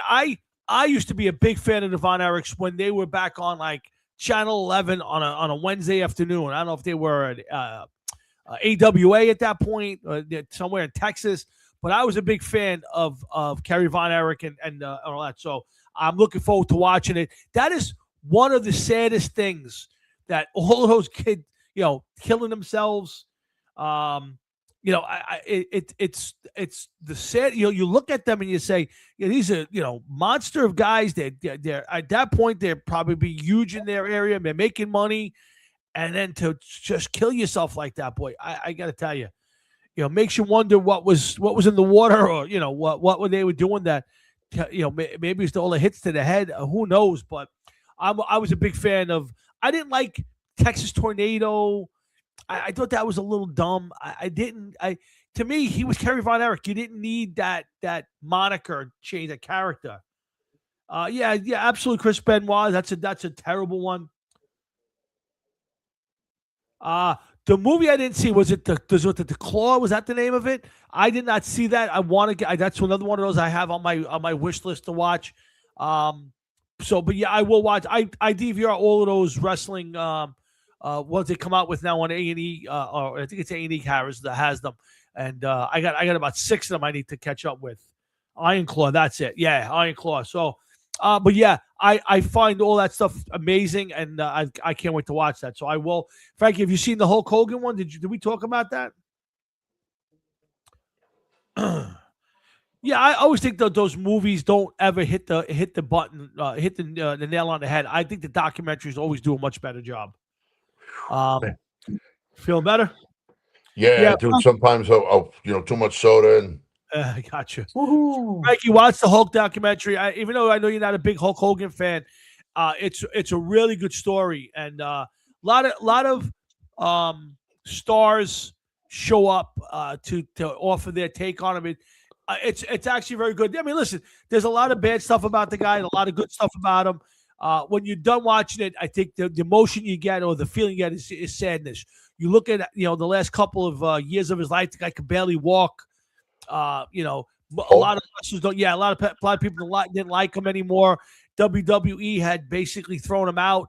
They brought him back in just before. He made up with a bunch of people. So, but there always seems to be a problem with the wrestlers out of the WWE and the WWE. Like, oh, we can't put him in the Hall of Fame. We can't do this one. Can't do that one. And then I'm not going to say the WWE forgets who these people were.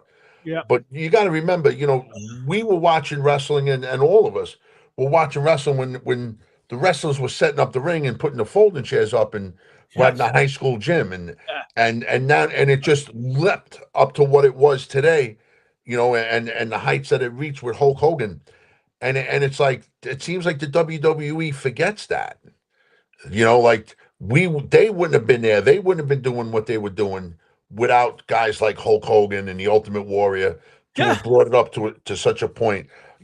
Roddy Piper, Mr. T, all of that shit that turned WrestleMania. Now we're up to what, WrestleMania 42? Yeah, something like that.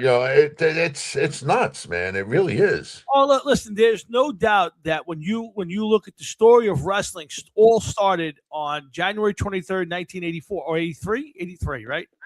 I think it was 83. I don't remember. All I know is just that every once in a while, I still, like more and more vision comes to me of me, Joey, and the Camel Clutch in my living room with you guys laughing your asses off as I put them in there. I just. It's still the greatest memory I have from my childhood. Is one of the greatest memories I'll ever have. you Joey challenging you, saying it doesn't work, and you say, all right, put you in the I'll put you in there and see, watch. And Joey turned and beat red, and you nearly crippling Joey for life. So, and you asked Frank, I almost paralyzed Joe. yeah, it's a good thing there was no cell phones back in the day. But boy, if there was one image that I could have on videotape at this point in my life, boy, oh boy, I would sell my soul to see that video. If Jeff's living room, in that moment when Jeff is just got Joey's back and it's like this, and he's pulling back, and oh my God, definitely one of the funniest moments of all time. But Frank Catalano, as far as your comment goes about cell phones, think hard. Maybe it was a good thing there was no cell phones, man, because God only fucking knows. Be like, I did that, really? Yeah, there's definitely a couple of moments I'm very happy there's no real record of it at this point. Yeah, that died when they died. Yeah, other than what's stuck in you- my brain. You want to laugh? God. One time, just a long time ago, I don't remember. We played cards at Joey's. Okay. Okay, and when we were all done, I was fucking destroyed. And Joey went out, and he came back with these two girls. So he was trying to hook up with this girl. So he was nice enough to bring a girl back for me. Okay. Right. And meanwhile, I was destroyed, and they're looking at me, and I'm in a bed. I'm fucking destroyed, absolutely destroyed. This is at Joey's studio in the backyard. No, this was when he had the apartment downstairs. Oh, okay, gotcha. In the basement. Okay, gotcha. I went outside his door, opened the door, puked, and went back inside. Oh, And boy. he comes in and he's like, I brought this girl home for you. And I was like, whatever. I don't know what I said, because he told me that he brought the girl home for me years later. Like after all of the years passed and we finally started hanging out again, back like when we were in our 40s. He tells me this. And I'm like, why? I don't remember. But it didn't matter anyway. It didn't matter. Yeah. So, but these girls had to walk past my puke pile. Oh, And nobody cleaned up the pile of puke. And it just, every time I went to his house, it just got smaller and smaller and smaller because it was dehydrating or whatever. And I was just like, Joe, you ever? And he's like, no, I'm not touching. But like, that was one of the moments that I was like, thank God there was no phones. Because oh yeah. Oh, because you know that Joey walked up behind you, took a picture of it, and posted it someplace. I think of all the things I have on like pictures of that I go, man, there's just so many things missing. But I say thank God, because I think we spend too much time behind the camera now instead of living in the moment. So that's a whole different conversation. But yeah. But again, I would tell you, I was thinking about today. Last year, we lost 3 icons from my childhood. Right, we lost Hogan, Ace, and Ozzy. And as much as the last 2 mean a lot to me growing up, I mean, Ace is the guy who got me into Kiss, wanted me to play guitar. I love Ozzy. I think it's the greatest metal album. The most turning point metal album of all time is Blizzard. Hogan will always be for me that picture of my childhood because it represents so much. It represents like growing up and being at my grandmother's house at midnight on Saturdays with her telling me to go to sleep and me keeping the TV low enough to watch wrestling. Growing up with you guys and every Sunday morning meeting for breakfast and saying, "Did you watch Eddie Murphy on Saturday Night Live? Did you see Hogan on this on Saturday night? Did what Joey getting camel clutched in your living room?" Stuff like that. So to me, I realized that when I have the snapshot, like for my dad, it's probably Mickey Mantle will always be that. Without a doubt, yeah. So, but for me, the snapshot of my childhood will be Hulk Hogan because he transcended wrestling. He was, cartoons. He was, record albums, which I have. Movies. Now the movies suck. Don't get me wrong, but Hulk Hogan is that snapshot of my youth that when I think back to the biggest moments will revolve around wrestling because it was with my friends. It was WrestleManias. It was a lot of hanging out. So to me, as much as I'm always going to miss Ace and Ozzy, losing Hogan in that thing was probably the biggest one for me. Yeah, I can definitely see that without a doubt. Without a doubt. Because you got to remember something. The other 2 were musicians. And while we could emulate them on some level because we both play instruments, we played in bands that have played out, you got the chance to enact Yeah. that what they did. The one thing that we were never able to do, well, except for me, Yeah. Except for was you. was enact wrestling, Yeah. and to like wrestle, except for when I wrestled Rick Grimaldi up in PS13 and almost got killed. Which, by the way, that's a story that he told the last time I saw him. Oh, really? Yeah, I don't know if do you remember that day? I don't. I've heard the story a few times, but I don't remember being there. I don't think I was there for that. If I was, I just You thought, had to be. You just more don't than remember likely, it I agree. because he was looking for a challenger, and I was like, I'll wrestle you, and he was like, all right, and he told me, he goes, listen, man, to your credit, he goes, I killed you, but to your credit, you kept getting up because I didn't know that he was a high school wrestler. And he flung me all over the place. He goes, you go flying, and next thing you know, you were right back up, and I just throw you back down again. And I remember that day getting tossed around like a rag doll by him. Now, I haven't seen him in a while, but he turned out to be quite the monster, man. Oh yeah. Oh, yeah, he is a fucking big boy. Yeah, I haven't seen. I mean, he used to when the show first started. He used to pop up on it quite a Yes. bit back in the day. I I see have. I see his girlfriend from time to time. Oh yeah. Yeah, and she turned around and told me, I said, I don't see him on Facebook anymore. He lost his phone. That Is was the it. answer that I got. Yeah, that was. I said, you don't come on Facebook no more. He lost his phone, and he was like, I'm like, okay. Yeah, I mean, to be honest with you, I haven't. I don't think I've seen Ricky Grimaldi in person. I want to say it's 30 years. I mean, it's got to be at least 25 or 30 years since I saw him in person. I talked to him on Facebook a bunch of times. He used to come on the show. He would participate in the show. Early on, was one of the guys that every week that would always be around and all that stuff. And but to be physically in his presence, I would think it's probably sometime when I was playing touch tackle back in the 90s that I bumped into him somewhere on the Berry Homes. We were never friends. He was a guy I knew him from the neighborhood. I never had any problems with him, but I would never say. I would same exact way. Yeah. I don't remember where he lived. I'm assuming up by Fingerboard Road somewhere. No, I thought he lived like Maryland Avenue area. I think he lived on Maryland, like over by PS13 area. I think. Again, I could be way off on it. You may be more right than me. Up there. I, for some reason, think he lived on Maryland up over that way. I don't remember him being over Fingerboard Road area. But again, I would have just thought that's he is younger, but not much younger than us, Frankie. Maybe 2 years or so. Yeah, I think I got him by 2 years. I think he was a couple of classes behind us, behind me. So he'd be 3 behind you. Yeah. But yeah, he lived St. John's. Okay, so yeah, so I was right. He's over that St. John's? He said St. John's off of Tompkins, so it's the same area that I Oh wow, okay. Yeah, I knew he was in that area somewhere. So that okay, he was midway between where we hung out and Fingerboard Road. Yes, 100%. So yeah, again, he was one of those guys that you see him in the neighborhood.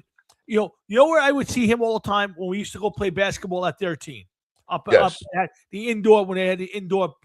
Yes. He was always a guy who would show up there to play, and again, I would say hello, goodbye. We would chat a little bit, but we never. I could never say, "Is Ricky Grimaldi a friend?" No. Do I know him? Yeah. Are we friendly? Okay. Yeah. Of course. Yeah. That's pretty much it. Yeah. Okay. Yeah. Again, I couldn't have told you. I don't know if he had any siblings.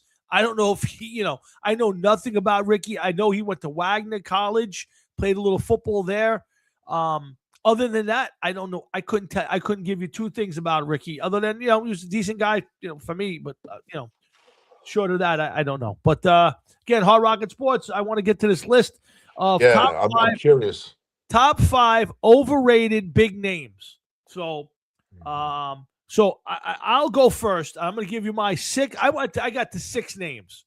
Okay. So my first overrated wrestler, and I know you guys are going to argue with me on this one because the guy had 40 different characters. He was a mainstay forever, but Mick Foley to me was so overrated. I mean, the guy literally lived on the fact that you could do anything to him and he'd be okay with it.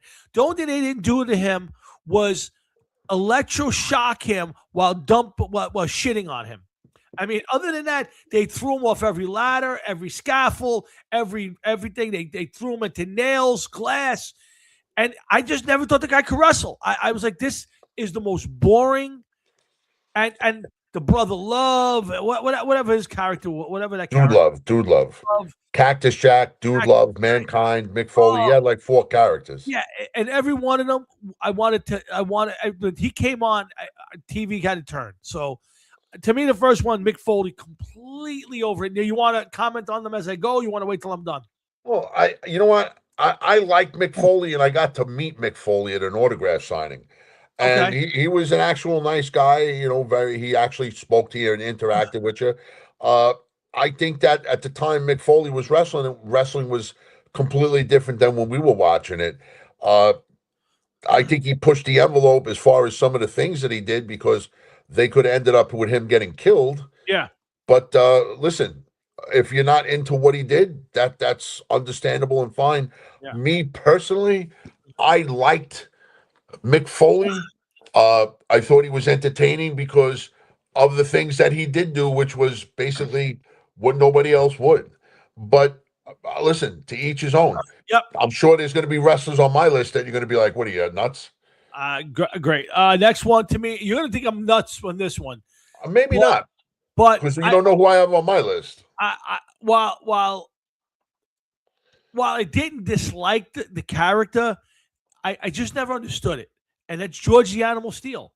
One turnbuckle, then it was a half hour of him chewing on this thing and throwing the thing up in the air. It was the same thing every single time. I never thought he could wrestle. I never thought the storylines were any good. And then to find out later he's an English teacher just completely blew my mind. So the whole angle of him and Miss Elizabeth. Yes, exactly. Yeah. And Randy Savage, I thought was stupid. Yeah, I mean, who was? We were supposed to believe Miss Elizabeth, one of the hottest women in wrestling at the time, was going to fall madly in love with George the Animal Steel. Yeah, it didn't make that gave everybody the hopes that there was a chance that they would meet their Miss Elizabeth. Yeah. I just never got the George the Animal Steel thing, so I'm going to put him as my number 5 overrated big name. Next, and this one I never understood. The guy was a robot. Was just a terrible wrestler. No promos. I don't ever sort of, and that was Zeus. I never got it. I never got the whole Zeus thing. It just never made any sense to me. I know they were doing it for the movie and all that, but it was just terrible. Do you have any thought on that? Yeah, when you watch videos of him now, when he first came out, you were like, oh my God, this guy's huge. He was a giant. It was a big black giant. And now that you mention it, I definitely agree with you. He was beyond stiff. Everything about him was just no. I agree. Yeah, my number 3 is a tie, and because I couldn't figure out which one. John Studd and the Honky Tonk Man are tied at 3 because I never understood the Honky Tonk Man thing. I mean, first off, you're a character who can't play the guitar. You're supposed to be Elvis. 2, after a short amount of time, that just didn't work. And Big John Studd, again, was a guy who his character didn't work. His promos didn't work. Now, I've read stuff that he's one of the nicest human beings there ever was terrific to other people. You know, so I don't put that as a person thing, but his character just, like King Kong Bundy was that for a big man, was a good on the mic and a terrific wrestler. I had no problem with it. But and I just put the Studd in the Honky Tonk Man. Just I never got it. Why I didn't like John Studd? Why? Because he looked like a fat kid named Butch, like a fat Irish kid named Butch, like Butch McLaughlin or something, like a real Irish name. And I just don't fucking like him. But the stuff that I hear and everything else. Yes, I hear the same things you did, but I got to say this much. When you look at him now that you're older and you watch some of this stuff, he moved like Rey Mysterio compared to Andre the Giant. Oh, absolutely. Yes. You know, he was a high flyer compared to Andre the Oh, Giant. yeah. Listen, he was a British bulldog at that point. Yeah, I agree with you. Yeah, yeah. No, and again, the problem with Andre is you can't put him in that category because one, Andre in the beginning of his career was good. Two, Andre wrestled 10 midgets at a time, which is classic of all time. Andre was also great on the mic. He could be funny. He could be powerful. I thought Andre at least, and the character worked. He's the Andre, the eighth wonder of the world. I didn't have the end was it's the end should have been sooner, and also Andre was, the giant machine, and that above all else is the greatest character of all time. The giant machine is the greatest character of all time. I'm sorry. I laugh because it's so hard to disagree, man. It's the greatest character. You got this really huge is. guy. That's Andre the Giant. No, it's not Andre the Giant. He's trying to talk Japanese. It's the greatest character of all time. There's Japanese guys nobody- are not 7'5". Yeah, 550 pounds. Let me tell you something. That is the greatest wrestling era of all time. When you can have that as the controversy, is the greatest thing. Andre gets suspended. Next thing you know, some fat guy shows up, is telling you it's a giant machine. It's the greatest thing of all We're time. talking with a French accent. Yes, talking Japanese guy with a French accent. Yeah. So I can't put him. Okay, so my number 2 guy is Hacksaw Jim Duggan. I the whole shtick, it didn't work. His whole move was the football body slam, whatever that was. I never got it. I thought that it was played out, and that's one of those things where if you come in and you're doing like a quick tour through and then you're gone, you can live with it. Kind of like the Corporal Kirshner's of the world. It's in, you're in quick, you don't do the job and you're out. For me though, Kirshner wasn't a big enough name. Hacksaw is number definitely 2. not. Hacksaw is number 2, and my number 1 most overrated wrestler, big name, is the easiest one, and that's the Ultimate Warrior. The Ultimate Warrior was the worst wrestler. If you watch the Hogan documentary, when they wrestled in WrestleMania, I think it was 6 or 7. When Hogan flipped the belt over to him, and he said, we were in the match for 5 minutes, and he kept telling Hogan, we got to go. We're done. I'm done. We got to go. We got to go. And Hogan goes, no. We got to stay here for 15 to 20 minutes. We can't bail out of this now. And Hogan had a basic carry, and a bunch of other wrestlers said the same exact stuff about him. And when you think back to him, he was a big, monstrous guy with the makeup and the boots and all the stuff and the whole ring. His best part of his entire character was his entrance to the ring. Yeah. That's it. That was it. Other than that, the guy was a physique and not much else. So to me, hard to disagree. Yeah, to me, he's the most overrated big name wrestler of all time. And I never understood why Vince McMahon wanted to put him over and be that guy as the guy. Even his promos were terrible. Did you ever go back and watch some of his promos about outer space and all? I mean, Yeah. it's the worst. It's the worst. My God. Yeah. It's hard to disagree. Yeah, it really so- is. And the more I try not to watch anything from him now, Yeah, I because agree. the more that I see it, the more I realize how bad he was. Yeah. And I'm going to say this much before I get to my list: how much we think alike. Oh, really? Yeah, because I got 3 of the 5 wrestlers you picked on my list. Go ahead. Bring it out. So, all right. So I'm going to start with number 5 and work my way up towards the top.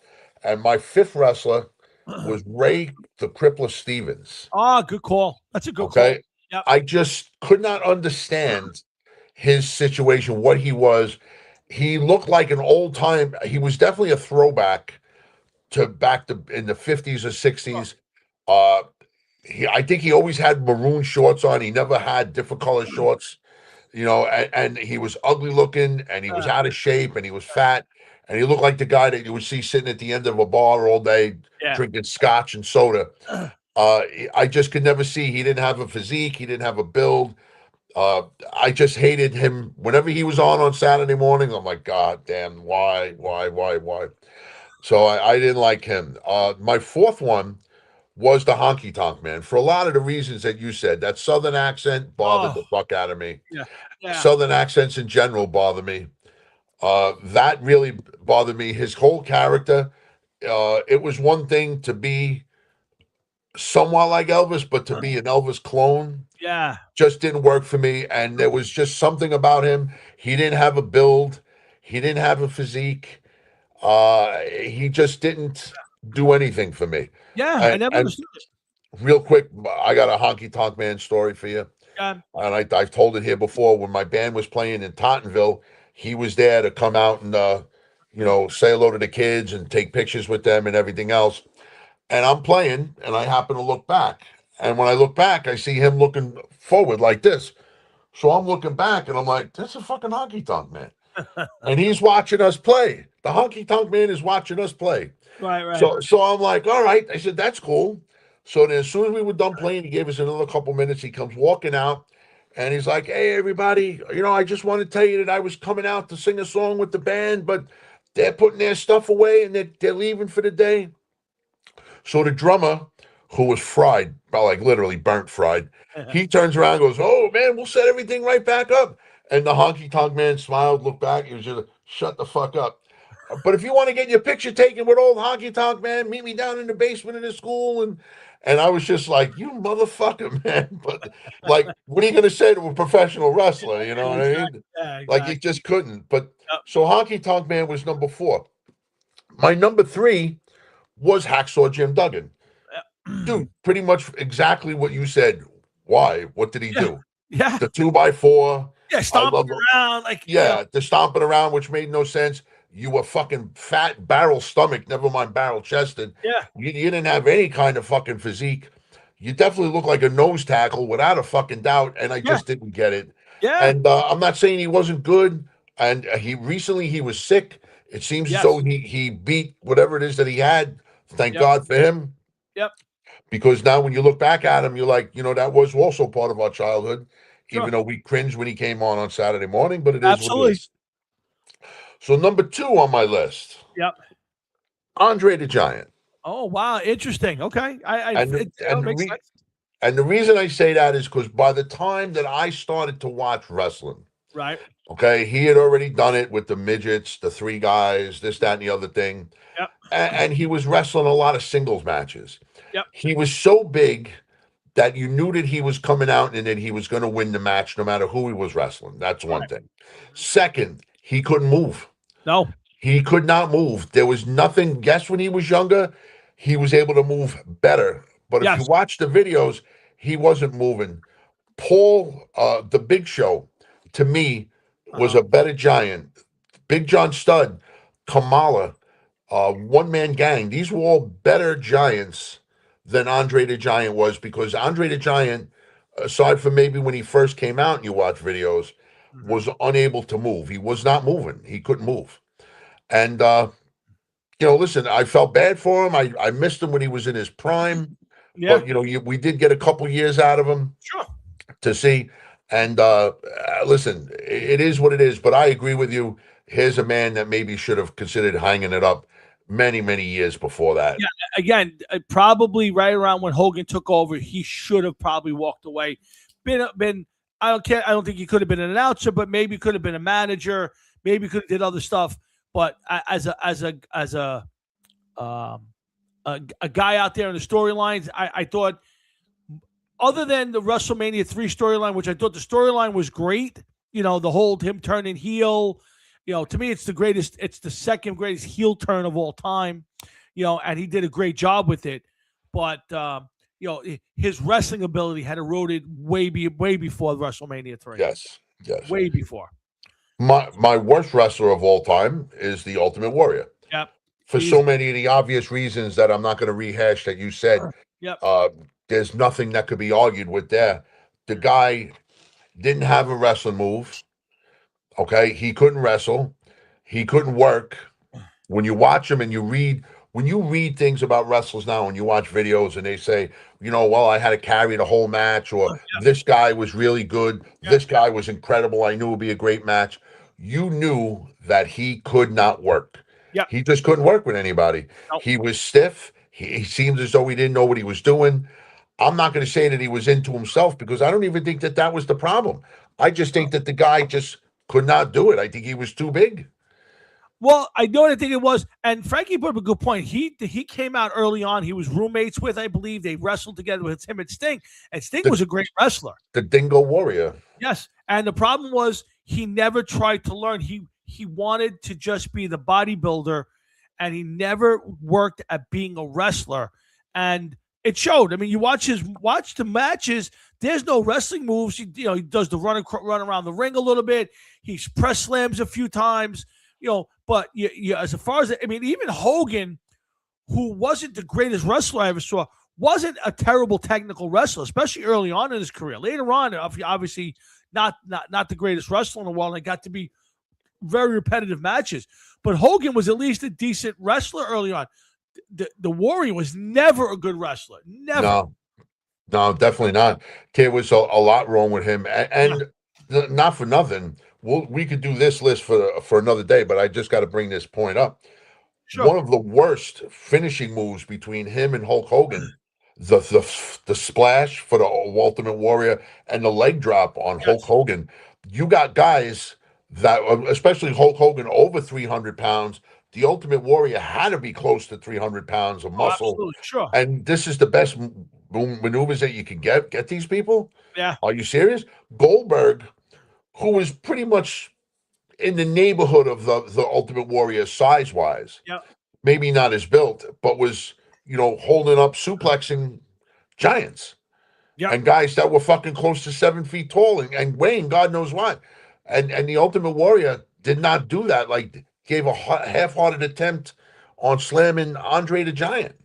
Yeah, I listen. I agree. Listen, I totally agree. I think that Hogan, while I'm a big fan, nostalgia-wise, of Hulk Hogan. If I think about his finishing room, first off, it crippled the guy for the most part. Think about how many times you jump up in the air and you come down on your ass. After a while, he had this. You see the video of his X-ray, and his spine is crooked from the compression of it. But to me, it was a dumb move. I mean, for a big guy like that. I mean, listen, there's been other dumb finishing moves. Not everybody's got the best finishing move in the world. No, of course not. But at the end of the day, you're right. A leg drop took out Andre the Giant. A splash took out Hogan. I mean, I think that, and Hogan said it in the documentary that he should have went with something more, early on he was using like the bear hug. He said I could have did the sleeper hold, and he said there's a bunch of things I could have did that wouldn't have wrecked my body. And he was too big. He was too big to use a sleeper hold. The bear hug would have been a good one for Hulk Hogan because he was a big dude, and if God forbid, and like you seen what he looked like next to a normal sized guy, Sylvester Stallone, who was big for his size, cut up and built and everything else for his size, and how much bigger he was than Sylvester Stallone. That a maneuver like the bear hug would have been great for him, But certain moves just weren't going to do anything because think of when he hit you with the leg drop. Yep. Now, I would let him give me a leg drop here all day long. Nothing's going to happen. I know that. Yeah. But it was everything leading up to that leg drop. Correct. That's what made that move so great. It was everything else that he did. You knew that was over. Up to that. You knew it was over at that point. Like, that's the difference with the finishing moves. And again, it could have been better ones, but when Hogan could do a million things in a match. He could press slam you. He could do anything you wanted, but you knew the match wasn't over till he threw the leg drop. And when he hit you with the leg drop, the match is over. Go home. Everybody's done for the day. So the problem is the fact that they follow a script. Sometimes the opponent kind of flop. Yeah. Again, a lot of times without a doubt, some of these guys could not work well together. You're 1,000% right. But you want to know something? When some of these wrestlers have feuds that go on for months, they have to work with. They have to start working well. And I'm talking modern day wrestling. I know, Anthony. I think, correct me if I'm wrong. I think that you've watched it. I know you watch it a little bit more than I do. But these guys wrestle for months at a clip. They have to be able to work well with one another. You can't have one that's stiff, because if not, it's not going to work. It's just not going to be entertaining. Yeah, no, it's true. But listen, I love talking. I wanted to. A few months ago, I think we did a worst wrestling names of all time. And Well, you know what? I actually did not get what you were asking for, so I made 2 lists, oh, good. So good. Give me the other and list. I have a list of the worst names because Oh, that's what I good. thought. Okay, good. Because I Okay. got one in there that I have to add to my originals. But go ahead. Okay, all right. So I got 5 right here. Good. Okay, on number 5, the Repo Man. Wow, my God. That- I That forgot. was during the not the Attitude Era, when it was WWF, when they had all of these whacked out names and stupid ass names. I hated that. He had a gray overcoat, the little black fucking like mask, thief's mask, and he was always laughing really stupid, and he was supposed to be repoing your car. I hated that shit, man. And thank God I didn't see much of him, but I did see him. Next was Playboy Buddy Rose. Oh, Do you remember Playboy Buddy of Rose? course, sure, of course. Fat fuck, that stupid ass blonde fucking bob haircut he had. Yeah. I hated it. Okay. I hated it. The next one, this is one I could never get, and I thought it was stupid from the start. The Bushwhackers with the Okay. sardines and everything else. I just thought that they were just stupid. I could not get it at all. Okay, now we're getting into the last 2, and I know we've talked about this one before, but I had to put it on the list. The Red Rooster. Oh, How yeah. fucking stupid of a name and gimmick was that? My God, that was so bad. It really was. Oh, great.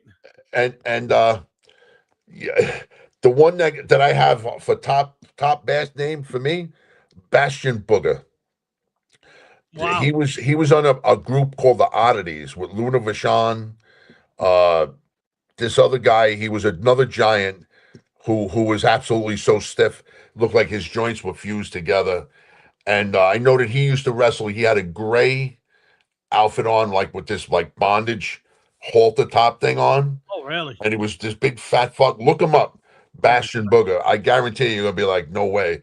He looked like a human booger. That's one. All right. So I got a couple for you. Hold on. WWF fake. Okay.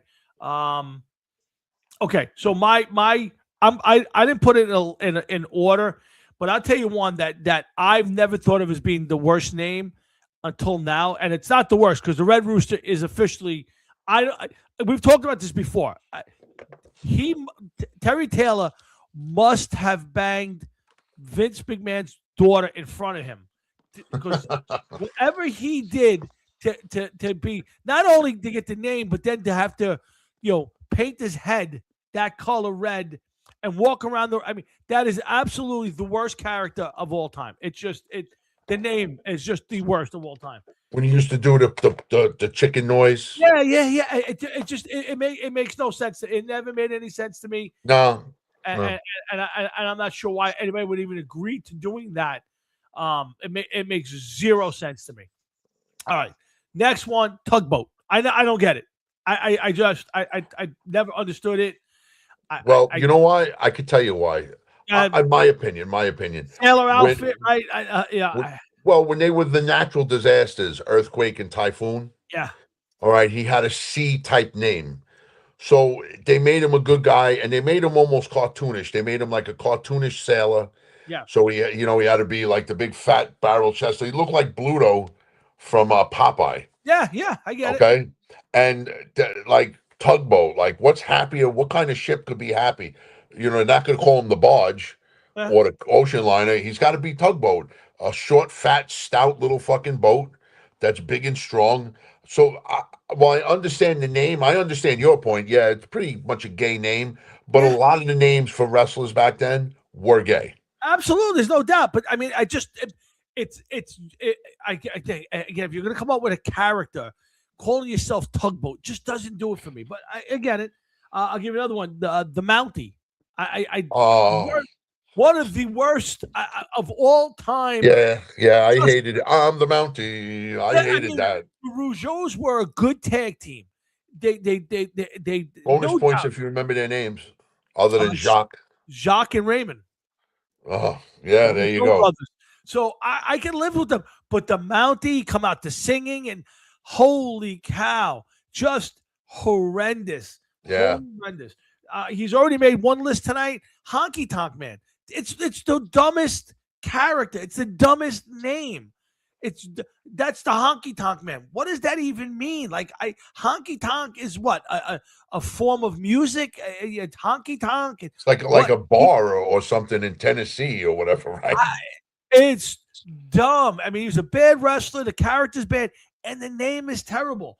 And I'll give you one that maybe you're gonna disagree with, but I already thought that Brutus Beefcake was a questionably bad name. Right? It's just bad. But you know what? Maybe when you're stuck in the barber in the middle of it, Brutus the Barber Beefcake. At the end of the day, it's an embarrassing segment where the guy walks around shaving people's heads during and after matches. You know, the whole bar. But you know, now he's Brutus the Barber Beefcake. He's what? To me, Red Rooster is probably will always be the worst one for me. But boy, oh boy, Beefcake was close. I had to put him in there when they stuck the Barber in the middle of that. That is just well, no doubt. Once again, a good pick of names, by the way. Okay? It's hard to disagree with any of those, and it's definitely hard to disagree with anything Brutus Beefcake. Brutus Beefcake always reminded me, like, is this guy borderline gay? Was he supposed to be a borderline gay character? Maybe. Beefcake. Why would you say anything Beefcake? Yeah. You know, at that point in time in wrestling, he kind of came to me as reminded me of a Chippendales dancer. Yeah. You had the bow tie, the whole bit. Yeah. Not a fucking hair on him and completely greased. Yeah. And that was something as a kid, whenever I was like, man, why do these wrestlers don't have one single fucking body hair on them? Like, that's unfucking believable. What the fuck? Yeah, other than the jobbers, some of the jobbers were some of the jobbers needed to shave. Because they couldn't afford a razor. Yeah, I mean, listen, there's some bad guys later on, the Brooklyn Brawler, and some of that stuff is kind of the Young Stallions, and there's some bad names, but boy oh boy, when you're sticking a nickname into Brutus Beefcake, like, when did Brutus Beefcake need a nickname? Also in Brutus Beefcake wasn't enough. You had to call him the Barber. The whole thing was a nickname from start to finish. Exactly. That's the point. So you gave the nickname a nickname. You gave the nickname a nickname who already had a nickname. Exactly. Brutus the Barber Beefcake. Yeah, it's just again, there are a few character names that worked. Okay, there are a few. Hulk Hogan worked. There's Andre the Giant worked. Calling him Andre Rousimov would never have worked as a wrestler. So there are some ones. The Iron Sheik was a great character name. Sergeant Slaughter was a great character name. Chief J Strongbow, even though he was an Italian guy from Sicily, it worked. Some names worked for me. Oh, speaking of names that worked. Yeah. You're going to love this one. Abdullah the Butcher. Oh, wow. Yes. Is supposed to be very sick right now. Oh, really? Really? Yes, that's what I had heard. I just read it earlier. I can't confirm. Like I said, supposed to be. But they called him something from Sudan. I can't remember the name. They had a nickname for him. Oh, really? He was actually a Canadian. Really? Yeah, and he was like half Italian and half black or something like that. He was nowhere near from the Middle East. He had nothing to do with Sudan, nothing at all. It was just completely made up. He was a fucking half breed or half, whatever, Canadian from like up in Alberta. It was like, I was reading this. I was like, you got to be fucking kidding me. Like, you got to be kidding me. Yeah. It was sick.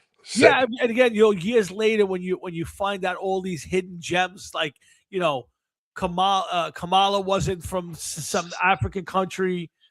No, Madman from Sudan. Okay. Madman from Sudan. Yep, that's it. Yeah, when you find out Chief J Strongbow's an Italian guy, when you find out all those things later on, you laugh at it. But when you're watching some of the stuff back in the day, you're going, how, like, why, like, I give you another one. Ted DiBiase was a really good technical wrestler. Why did the whole $1 Million Man thing didn't work, never worked for me. Like, to me, that's like, it was that part of it where it kind of jumped the shark. You the characters got goofy after a while. Yeah, because No. when you're doing a character wrestler, all your wrestlers based on characters, Yeah. it was like it was almost like the Justice League of America on TV on Saturday morning, the Yeah. bad guys versus the good guys. And Yeah. Frank Catalano, you're right. Kamala did lose both his legs, and sometimes if you go on YouTube, you can find videos where Kamala no longer just grunts and kills gazelles barehanded. He's actually talking like a regular man. Yeah, exactly. Yeah, and he's like the guy that used to move for the furniture company down the street in Brooklyn. Like that when you listen to him talk, he wasn't exactly the sharpest man in the drawer, But sharpest knife in the drawer. I think that early '80s when you had guys like Tony Atlas and Tony Gurria and Rocky Johnson and Jimmy Superfly Snooker.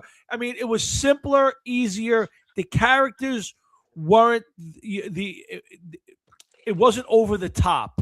It was Well, just because they were characters, yes. yeah. They were characters, without a doubt. But they were using their own names for the most Yes, part. for them, or whatever stage name they were. Rocky Johnson, Yeah. Tony Gurria, Tony Atlas, Playboy Buddy Rose, Bob Backlund, Jimmy Yep. Snooker, Don Morocco. Very few of them. Some of them had nicknames, but they weren't not like those mid '80s guys. Right. Then also in the mid '80s, it turned into basically we took the wrestler away and they became just a full blown character. The Honky Yeah. Tonk Man, Coco Beware, Junkyard Dog. That's another one that I could have thrown in there. That was come on, man. I mean, really, that's the character. You're a junkyard. I work with a guy who looks just like the Junkyard Dog. Oh yeah. Yeah, this guy Paul, and every once in a while, I'll say to him, I'll be like, "Yo, you look like the Junkyard Dog," and he's like, "Fuck you, motherfucker." Again, it's still a great era, but it went from that hidden thing on Saturday night at midnight with all those kind of guys to that all of a sudden it was Saturday morning cartoon, and it was all these characters. The whole Sting character. Not that he was WWF for the most part, but the whole Sting character when they made him into like the Crow, and he would, it was. I thought Sting was great, and then all of a sudden they made him into this like weird character. I never understood it, but listen, they made tons of money. They're still going strong. Who am I to say what works and doesn't work? But I know we have some fun. You know what gets me about Saturday morning wrestling, which I'll never forget as long as I live, man, because this is what made Saturday morning wrestling great. I stopped watching cartoons after a certain age. Sure. You know what I mean? Sure. Because I didn't watch cartoons anymore. And then one Saturday morning, I must have went downstairs. Or I was talking to my grandmother's, or I was talking to my grandmother, and I said something about wrestling. And she was like, "Oh, I used to watch wrestling all the time." And then I realized wrestling was on Saturday mornings on TV. And I remember saying to my grandmother, you want to watch wrestling? And then every Saturday morning, I would go downstairs and sit and watch wrestling with my grandmother for an hour. And I was, high school age. So I was like 14, 15 years old. Yep. And every Saturday morning, I would go downstairs and me and my grandmother would watch wrestling. And she would tell me the same stories week in, and out. Oh, yeah, there was a wrestler, Gorgeous George. You had to see him. Everybody hated him. Blah, blah, blah, blah. And you know what? The best part, the same characters, the same like that the guys were trying to be, were the same characters that she saw when she was watching wrestling when she was a kid. And it was like Playboy Buddy Rose was like a modern day Gorgeous George. Absolutely. With the hair and everything else. 100%. Adorable Adrian Adonis. Yep. No, you're another terrible wrestler. Oh my God. Yeah. He was vile to look at. But yeah, again, for the same reason that you look back at fondly, I didn't obviously watch it with my grandmother or my dad, but it was that interaction with you guys and the Sunday mornings meeting for breakfast and talking about, the Eddie Murphy skit from the day before or what that was the main thing. And God forbid there was a good skit. Yes. Oh, oh my God. Oh my God. Yeah. And I knew Mr. Robinson's Neighborhood. Or my God. Or Gumby or Buckwheat. Buckwheat. Oh, the greatest ever. That might be the greatest series of clips ever is the Buckwheat gets shot. That might be the best because it lasted for weeks. and it still might be the best one ever. This Buckwheat, just in: buckwheat has died. and then they bring back Buckwheat later on because he didn't die. Oh, it was the greatest thing ever. But yeah, so that era of stuff will always remind me of hanging out with my friends and that great time of high school. And even though not all high school was great, but there was some great memories of my time hanging out with my friends. So without a doubt, I mean, come on, man, there was some fucking great ass things. Saturday Night Live was fucking awesome. Oh, yeah. Joe Piscopo being Frank Sinatra. Oh, it's the best. Him and Eddie Murphy doing Stevie Wonder. Do you remember what they were doing? If I remember right, what they were doing on Saturday Night Live before they broke into the Buckwheat Got Shot? Do you remember they were doing a skit, and then they cut the skit so that they could come in and say that Buckwheat got shot? Right, Do you remember that? Yes. Oh, I remember. Piscopo was playing Ted Koppel, I think, and he was doing the Buckwheat shot, and let's go to live, and you see the guy like coming at you, and then Buckwheat gets shot, and the whole bit, and then it turns out it's Alfalfa is the one who shoots him. I don't remember all of that, but I think when they were doing the thing where the milk was coming out of the nose. Oh, I'm not sure. I'd have to go back and look that one up. That's interesting. And I think they preempted that to say that Buckwheat got shot. I'm almost certain on that. I'm gonna have to go on YouTube now. Oh yeah, I forget the guy's name. He was the little nerdy guy with the glasses. Tim Kazurinsky. That was him. Yes, Tim. Yeah, because he was drinking the milk coming out of the noses. That skit. That was fucking, oh my God. I remember that. And I think that's the one that they preempted so that Joe Piscopo could come on. Buckwheat's been shot.